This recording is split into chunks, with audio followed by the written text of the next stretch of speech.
Walk by faith, not by fear. To walk by faith and not by fear is one of the most powerful ways to live as a follower of Jesus Christ.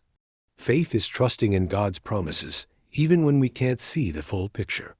It means believing that God is in control, that His plan is perfect, and that His love never fails.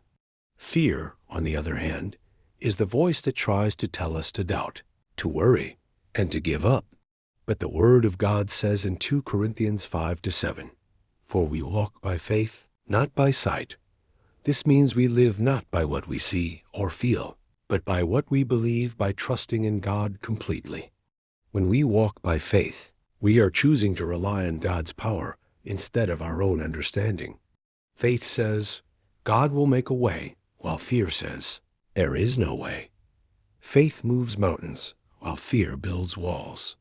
In every season of life, we must decide which voice to listen to.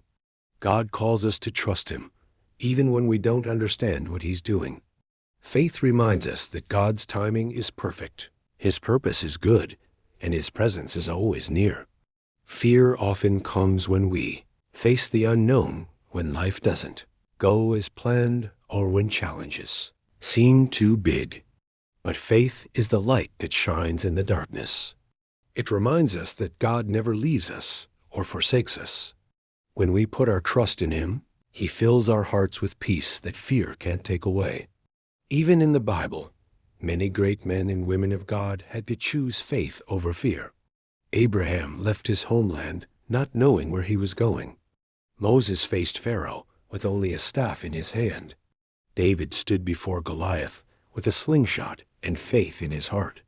Jesus Himself walked in perfect faith, trusting His Father's will all the way to the cross. To walk by faith, not by fear, means to keep moving forward even when you don't see the whole path. It means believing that God is already in your tomorrow. So, when fear whispers that you can't, let faith declare, with God, all things are possible. Faith is not just a feeling, it's a choice to trust God completely, every single day.